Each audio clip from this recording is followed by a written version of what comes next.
Hello friends, welcome to our YouTube channel all in one 2.0। तो friends, आज के इस वीडियो में जैसा कि आप स्क्रीन पर देख ही सकते हैं, एमए पॉलिटिकल साइंस का फर्स्ट सेमेस्टर का सिलेबस मैं आपको इंग्लिश में और हिंदी दोनों लैंग्वेज में आपको एक्सप्लेन करने वाला हूं डिटेल्स में। वैसे स्क्रीन पर फ्रेंड्स आपको इंग्लिश में लिखा हुआ दिखाई देगा, लेकिन कुछ इंग्लिश आप समझते ही हैं, कुछ वर्ड्स हैं जो मैं एक्सप्लेन कर दूँगा हिंदी में। ठीक है फ्रेंड्स, तो शुरू करने से पहले आप लोगों से मेरी रिक्वेस्ट है, प्लीज़ प्लीज़ प्लीज़ अगर आप हमारे इस चैनल पर नए हैं तो जल्दी से सब्सक्राइब कर दीजिए, साथ ही बेल आइकन के बटन को प्रेस कर दीजिए ताकि हमारे हर नए वीडियो की नोटिफिकेशन आप तक सबसे पहले पहुंच सके। तो चलिए हम अपना आज का वीडियो शुरू करते हैं। तो फ्रेंड्स, स्क्रीन पर आपको दिख ही रहा होगा, एमए पॉलिटिकल साइंस का पेपर फर्स्ट है ये हमारा, जिसका नाम है पॉलिटिकल फिलॉसफी। ठीक है, origins of political thoughts and theory, यानी कि पॉलिटिकल जो विचार होते हैं और उसके जो सिद्धांत होते हैं उसकी उत्पत्ति है पेपर फर्स्ट में, पॉलिटिकल फिलॉसफी में। ठीक है, तो फ्रेंड्स प्रत्येक पेपर में 5 यूनिट्स होती हैं, तो इसके हम 5 यूनिट्स को पहले एक्सप्लेन करते हैं, उसके बाद हम सेकंड पेपर पे पहुंचते हैं। तो फ्रेंड्स, यूनिट सेकंड फर्स्ट में है पहले पॉलिटिकल थ्योरी, उसकी मीनिंग्स बताना है हमको, यानी कि अर्थ बताना है, उसके नेचर्स यानी कि प्रकृति बतानी है, सिग्निफिकेंस ऑफ पॉलिटिकल थ्योरी यानी कि जो राजनीतिक सिद्धांत होते हैं उसकी सिग्निफिकेंस मतलब महत्वपूर्णता बताने हैं। उसके बाद है importance of classical political theory, यानी कि जो क्लासिकल पॉलिटिकल थ्योरी होती है उसकी इम्पोर्टेंस यानी कि उसकी भी महत्वपूर्णता बतानी है हमको। उसके बाद है इम्प्लीमेंटेशन ऑफ क्लासिकल ट्रेडिशन। तो फ्रेंड्स, इम्प्लीमेंटेशन के बारे में बताना है हमको इसमें। और उसके बाद है debate about the decline of political theory. तो डिबेट मतलब फ्रेंड्स होता है ये बातचीत करना, डिस्कशन करना, तो बताने हैं। और उसका डिक्लाइन यानी कि उसको नकार क्यों दिया जाता है, उसको डिक्लाइन क्यों कर दिया जाता है पॉलिटिकल थ्योरी को, यानी कि राजनीतिक सिद्धांत को, उसके बारे में बताना है। उसके बाद रिवाइवल यानी कि पुनर्जागरण जो काल था उसके बारे में बताना है, पॉलिटिकल थ्योरी का जो पुनर्जागरण काल है उसके बारे में बताना है। ठीक है, उसके बाद है हमारी सेकंड यूनिट फर्स्ट में आपको समझ ही गया होगा, नेचर यानी प्रकृति बतानी है, इम्पोर्टेंस बतानी है, सिग्निफिकेंस क्लासिकल थ्योरी की, पॉलिटिकल थ्योरी की। उसके बाद डिबेट यानी विचार बहस डिस्कशन किस प्रकार से किया जाता है वो बताना है, और रिवाइवल बताना है यानी कि उसकी उपयोगिता बतानी है। उसका सेकंड यूनिट है जिसमें हमको origins of political thinking in east, यानी कि पूरब में जो पॉलिटिकल थिंकिंग है यानी जो पॉलिटिकल राजनीतिक जो विचार है उसकी उत्पत्ति बतानी है। Characteristics of ancient eastern political thoughts, यानी ईस्टर यानी जो पूर्वी जो प्रदेश हैं उस बारे में उसके कैरेक्टर्स बताने हैं। व्यूज़ बताना है, व्यूज़ मतलब फ्रेंड्स विचार होता है, कौटिल्य के, मनु के एंड शुक्र के। ठीक है, यूनिट सेकंड की है ये। उसके बाद है यूनिट थर्ड में किसका है डिस्कशन, इसमें भी ओरिजिन है यानी उत्पत्ति है, इसमें किसकी है पॉलिटिकल थिंकिंग की, बट इसमें वेस्ट की है, उसमें ईस्ट की थी यूनिट सेकंड में, इसमें वेस्ट की है यानी कि पश्चिम की है। अब इसमें rise of social and political philosophy, यानी राइज मीन्स होता है उगना यानी उत्पत्ति, तो उत्पत्ति हुई है किसकी, सोशल एंड पॉलिटिकल फिलॉसफी की, यानी राजनीतिक जो दार्शनिक होते हैं उनकी, ग्रीक पीरियड में, किसमें ग्रीक पीरियड में। उसके बाद ग्रीक व्यूज़ ऑफ लाइट, यानी कि जो ग्रीक एक फ्रेंड्स कंट्री भी है और लैंग्वेज भी होती है, तो उनके विचार बताने हैं, व्यूज़ बताने हैं। स्टेट एंड पॉलिटिक्स सोक्रेट्स बताने हैं, प्लाटो के एंड अरिस्टोटल यानी अरिस्तु के विचार बताने हैं स्टेट्स में। ये थर्ड थी फ्रेंड्स, कौन सी थर्ड यूनिट थी। उसके बाद है unit fourth renaissance Machiavelli's thoughts views, यानी रेनेसांस जो पीरियड था पुनर्जागरण काल उसका थॉट्स बताने, उसके विचार बताने हैं। उसमें फ्रेंड्स कुछ राजनीतिक हुआ करते थे जैसे कि हॉब्स है, लॉक है, उनके बारे में बताना है। यूटिलिटेरियन रोसेस बताने हैं यानी कि उपयोगिता बतानी है और उनके थॉट्स की है। तो यह यूनिट फोर्थ में है, ये कुछ राजनीतिक थे उनके विचारों के बारे में पढ़ेंगे इसमें और उनके उपयोग पढ़ेंगे। उसके बाद है फिफ्थ यूनिट हमारी जिसमें आइडियलिज्म पढ़ना है यानी आदर्शवाद, views of Greek and Hegel का, यानी ग्रीन और हीगल जो फ्रेंड्स नाम हैं उनके विचार पढ़ने हैं, व्यूज़ पढ़ने हैं। उसके बाद उनकी हिस्ट्री पढ़नी है, स्टेट की, एंड अबाउट लाइब्रेरिज्म यानी जो लाइब्रेरी होती पुस्तकालय उसको पढ़ने हैं। तो ये था हमारा फ्रेंड्स फर्स्ट पेपर। उसके बाद हम चलते हैं अपने सेकंड पेपर की तरफ। ये हमारा खुल गया है सेकंड पेपर, जिसमें इंडियन पॉलिटिक्स है। इसका नाम इंस्टीट्यूशन एंड स्ट्रक्चर है इसका नाम, ठीक है फ्रेंड्स। तो ये पेपर सेकंड है। अब इसकी भी हम फ्रेंड्स थोड़ा सा जल्दी कर लेते हैं, क्योंकि नहीं तो वीडियो लॉन्ग हो जाता है, फिर पढ़ने में मज़ा नहीं आता। तो यूनिट फर्स्ट है ये हमारा, अप्रोच है to the study of Indian politics, यानी अप्रोच मतलब पहुंच होती है, तो पहुंच है इंडियन पॉलिटिक्स की जो अध्ययन है उसकी कहाँ तक पहुंच है उसको पढ़ेंगे। कॉन्स्टिट्यूशन पढ़ेंगे, असेंबली पढ़ेंगे। असेंबली फ्रेंड्स सभाएं होती हैं, कॉन्स्टिट्यूशन यानी संविधान की सभाएं पढ़ेंगे। बेसिक पोस्टुलेट्स अभिधारण करना, यानी जो बेसिक अभिधारण है वो पढ़ेंगे। कैरेक्टर्स यानी चरित्र पढ़ेंगे इंडियन कॉन्स्टिट्यूशन का। फंडामेंटल राइट्स पढ़ेंगे, यानी कि जो मौलिक अधिकार होते हैं वो पढ़ेंगे। और डायरेक्टिव प्रिंसिपल्स पढ़ेंगे, यानी जो नीति निर्देशक सिद्धांत होते हैं उनको पढ़ेंगे यूनिट फर्स्ट में। उसके बाद यूनिट सेकंड है, उसमें अमेंडमेंट्स पढ़ेंगे, ज्यूडिकल रिव्यूज़ पढ़ेंगे। अमेंडमेंट्स फ्रेंड्स होता है संशोधन, जो कि संशोधन किए जाते हैं संविधान में, नियम में, लॉ में, वो पढ़ेंगे। ज्यूडिकल रिव्यूज़ पढ़ेंगे। डॉक्ट्राइन पढ़ेंगे, यानी कि सिद्धांत ऑफ बेसिक स्ट्रक्चर का। मेजर चेंजेस, कुछ बड़े बदलाव किए जाते हैं। मेजर चेंजेस यानी कुछ बड़े बदलाव, वो पढ़ेंगे। ज्यूडिकल एक्टिविज्म एंड पब्लिक इंटरेस्ट, तो ज्यूडिकल एक्टिविज्म पढ़ेंगे, सक्रियतावाद। उसके बाद पब्लिक का कितना इंटरेस्ट है इन सब कामों में वो भी पढ़ेंगे। यूनिट थर्ड में गवर्नमेंट स्ट्रक्चर फेडरल, यानी गवर्नमेंट का क्या स्ट्रक्चर है, क्या संबंधित केंद्र से क्या संबंध है, राज्य से क्या संबंध है, इसको पढ़ेंगे यूनिट थर्ड में। उसके बाद पावर पढ़ेंगे, power and role of presidency, यानी कि पीएमओ, यानी कि जो प्रेसिडेंस होता है राष्ट्रपति, उसकी शक्तियों को पढ़ेंगे, उसकी क्या भूमिका है वो पढ़ेंगे। उसके बाद पीएम यानी प्राइम मिनिस्टर, जो नेशनल लीडर होता है, एक नेशनल राष्ट्रीय लीडर के रूप में किस प्रकार से उसकी शक्तियाँ होती हैं वो पढ़ेंगे। काउंसिल ऑफ मिनिस्टर पढ़ेंगे, है ना, यानी कि सीएम पढ़ेंगे। पार्लियामेंट पढ़ेंगे, लोकसभा स्पीकर की शक्तियाँ, यानी कि शक्तियों के बारे में इसमें पढ़ना है, इसके क्या क्या अधिकार होते हैं वो पढ़ेंगे यूनिट थर्ड में। उसके बाद फोर्थ है, इसमें भी गवर्नमेंट स्ट्रक्चर है, लेकिन वहाँ पर फेडरल था यानी कि केंद्र का था, यहाँ पर स्टेट का है, स्टेट यानी कि राज्य का। तो इसमें गवर्नर होते हैं, चीफ मिनिस्टर होता है, इसकी शक्तियों को पढ़ेंगे। Council of minister, speaker and legislative assembly, यानी लोकसभा भी होता है, लेजिस्लेटिव काउंसिल होती है, उसको पढ़ेंगे। ठीक है फ्रेंड्स, राज्यसभा और सीएम वगैरह जो होते हैं, गवर्नर होते हैं, यानी कि राज्यपाल, उनकी शक्तियों के बारे में पढ़ेंगे, क्या उसके अधिकार होते हैं वो पढ़ेंगे।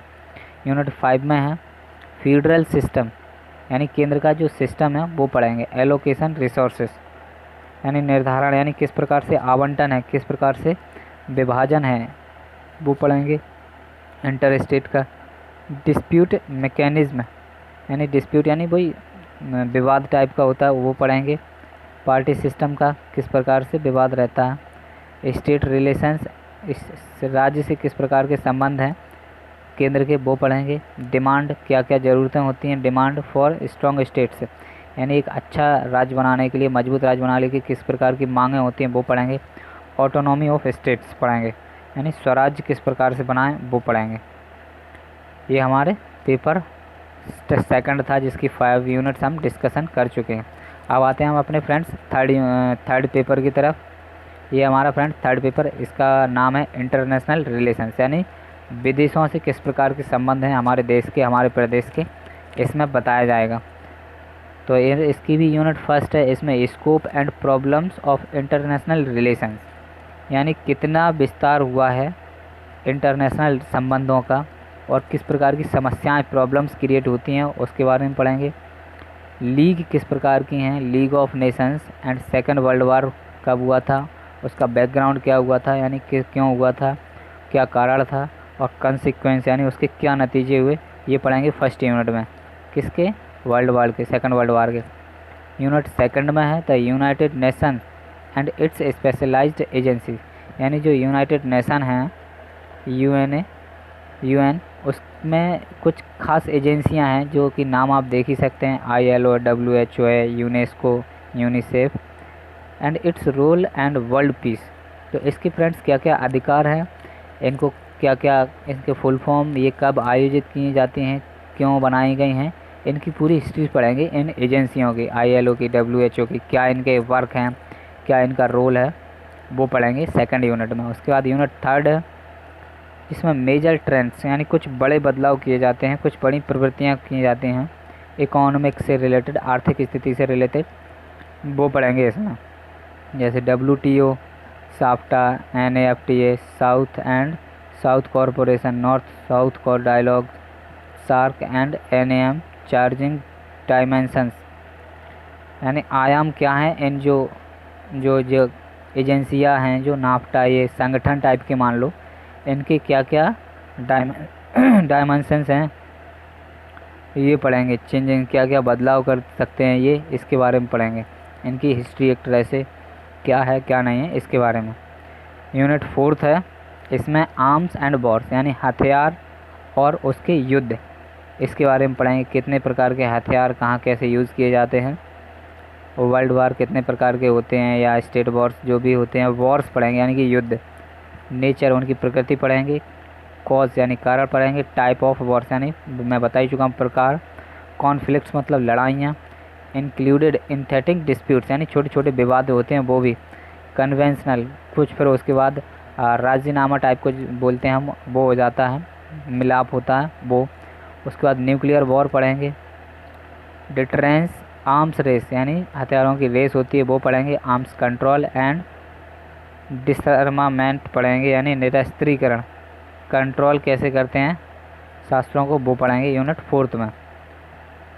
उसके बाद है यूनिट 5, इशूज़ यानी कि कारण या मैटर। इशूज़ मतलब संबंध, सारी चीज़ें होती हैं तो इसमें पढ़ेंगे किस प्रकार की कितनी सारी चीज़ें इशूज़ होते हैं। मामले, इंटरनेशनल इकोनॉमिक ऑर्डर ये एक मामला है। न्यू इंटरनेशनल इंफॉर्मेशन ऑर्डर ये है, इसके बारे में पढ़ेंगे। उसके बाद आर्म्स रेस एंड डिसआर्मामेंट यानी निरस्त्रीकरण, आर्म्स हथियार और रेस, इसके बारे में पढ़ेंगे। प्रॉब्लम्स एंड प्रॉस्पेक्ट्स यानी प्रॉब्लम्स जो होते हैं वो क्यों होती हैं उसके बारे में पढ़ेंगे। और प्रॉस्पेक्ट्स मतलब किस प्रकार के हमें आशा करने चाहिए वो पढ़ेंगे। और उसके बाद ये कुछ संगठन हैं इनके बारे में पढ़ेंगे यूनिट 5 में। ठीक है। अब फ्रेंड्स हमारा लास्ट पेपर है, फोर्थ पेपर, उसको देख लेते हैं।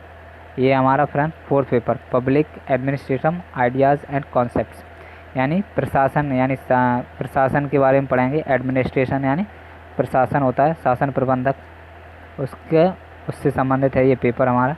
और उसके क्या क्या कॉन्सेप्ट होते हैं, आइडियाज़ यानी विचार क्या होते हैं उनके बारे में। तो यूनिट 5 में है मीनिंग, उसका मीनिंग पढ़ेंगे। नेचर पढ़ेंगे, स्कोप पढ़ेंगे, इसकी सिग्निफिकेंस जो हमारे फर्स्ट पेपर में थे।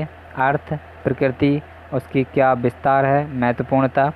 और पब्लिक एडमिनिस्ट्रेशन होता है, उसकी क्या क्या प्रकृति है उसको पढ़ेंगे। एंड प्राइवेट एडमिनिस्ट्रेशन, और जो प्राइवेट एडमिनिस्ट्रेशन होता है, प्राइवेट शासन प्रबंध, उसको पढ़ेंगे। इट्स रोल इन डेवलप्ड, उसकी क्या भूमिका है वो पढ़ेंगे। डेवलपिंग सोसाइटीज़, क्या सोशल में वो किस प्रकार का सोशल में विकास करता है, डेवलपमेंट करता है। इकोलॉजी ऑफ एडमिनिस्ट्रेशन यानी पारिस्थितिक जो एडमिनिस्ट्रेशन होता है, शासन प्रबंधक, उसके बारे में पढ़ेंगे। सोशल इकोनॉमिक यानी सामाजिक की जो अर्थव्यवस्था है उसको किस प्रकार से बनाता है, उसकी जो संस्कृति है उसको किस प्रकार से बनाता है, कल्चर को। एंड पॉलिटिकल एंड लीगल को कैसे हैंडल करता है वो, उसको पढ़ेंगे फर्स्ट यूनिट में। उसके बाद सेकंड यूनिट है इवोल्यूशन यानी क्रमागत उन्नति ऑफ पब्लिक एडमिनिस्ट्रेशन की, किस प्रकार से उस क्रमागत उन्नति करता है उसको पढ़ेंगे। डिसिप्लिन पढ़ेंगे यानी कि अनुशासन। Public administration as a art and science यानी जो पब्लिक का जो शासन का प्रबंध होता है वो एक आर्ट की तरह और एक विज्ञान की तरह कार्य करता है। किस प्रकार से कार्य करता है उसको एक्सप्लेन करेंगे इस सेकंड यूनिट के अंदर। उसके बाद है थर्ड यूनिट हमारी तीसरी, approach to the study of public administration यानी जो पब्लिक एडमिनिस्ट्रेशन होता है उसकी पहुंच कहाँ तक है वो पढ़ेंगे। ट्रेडिशनल एंड मॉडर्न यानी परंपरागत और जो मॉडर्न यानी आधुनिक, इसके बारे में पढ़ेंगे क्या परंपरागत किस प्रकार का था और मॉडर्न यानी आधुनिक किस प्रकार का है वो। New public administration, cooperative public administration and international public administration, यानी ये इसके टाइप्स हैं तो वो भी पढ़ेंगे। यानी 3-4 टाइप्स के जो होते हैं उसके टाइप्स पढ़ेंगे। मॉडर्न होता है, न्यू पब्लिक होता है, कोऑपरेटिव होता है और इंटरनेशनल होता है, इसको पढ़ेंगे। उसके बाद यूनिट 4 में पढ़ेंगे हम सिटीज़न एंड एडमिनिस्ट्रेशन, यानी कि जनता और उसके बीच के संबंध। पब्लिक अकाउंटेबिलिटी, यानी कि जवाबदेही, पब्लिक की जो जवाबदेही अकाउंटेबिलिटी होती है वो पढ़ेंगे। डेमोक्रेसी पीपल पढ़ेंगे, यानी कि जो डेमोक्रेसी होती है, लोकतांत्रिक जन होता है जो राज्य या देश, उसके बारे में पढ़ेंगे। उसके इन्वॉल्वमेंट क्या होता है एडमिनिस्ट्रेशन का वो पढ़ेंगे, यानी कि क्या उसकी भूमिका होती है, क्या शामिल करता है वो। रिफॉर्म्स पढ़ेंगे, यानी कि कितना सुधार करता है वो, कितना सुधार नहीं करता है। और एम वर्क और किस प्रकार का वो कार्य करता है, स्टडी करता है, किस प्रकार का अध्ययन। And work measurement administration law, और किस प्रकार से वो अपने कानूनों में बदलाव करता है, मेजरमेंट बड़े प्रकार के कार्य करता है, उसको पढ़ेंगे। किसके, सिटीजन्स के एंड एडमिनिस्ट्रेशन के। उसके बाद यूनिट 5 है हमारी, इसमें पब्लिक पॉलिसी के बारे में बताया गया, यानी जनता के लिए जो नीतियाँ बनाई जाती हैं, जो रूल्स बनाए जाते हैं उनके बारे में, उनका अर्थ क्या है। रिलेवेंस ऑफ पब्लिक पॉलिसी, क्या उसके फ़ायदे हैं, क्या नुकसान है, वो पढ़ेंगे। Policy making in public administration, यानी पब्लिक जो एडमिनिस्ट्रेशन होता है वो बनाता है किस प्रकार से, वो पढ़ेंगे। बेसिक ऑफ पॉलिसी फॉर्मुलेशंस, यानी उसके जो तरीके हैं उनका बेसिक पढ़ेंगे, यानी आधार। उसके बाद प्रोसेस पढ़ेंगे, किस प्रकार से बनाए जाते हैं। उसके बाद किस प्रकार से वो कार्य करते हैं, इम्प्लीमेंटेशन किस प्रकार से करते हैं, वो पढ़ेंगे। तो यानी इस प्रकार से हमारे 4 पेपर कंप्लीट होते हैं MA political science first semester के। आई होप आपको वीडियो अच्छा लगा होगा फ्रेंड्स, और अच्छा लगा हो तो जल्दी से इसे शेयर कर दीजिए।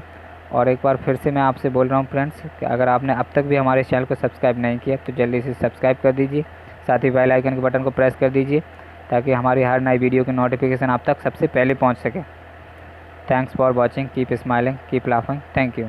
और हाँ फ्रेंड्स, मैं एक बार फिर से ये बताना चाहता हूँ आपको अपने इस वीडियो के माध्यम से कि अगर आप इंग्लिश पढ़ना चाहते हैं, कंपटीशन की, ग्रामर की, किसी भी प्रकार की, तो हमारे इस पर बहुत सारे वीडियोज़ डले हुए हैं, तो आप जल्दी से देख लीजिए।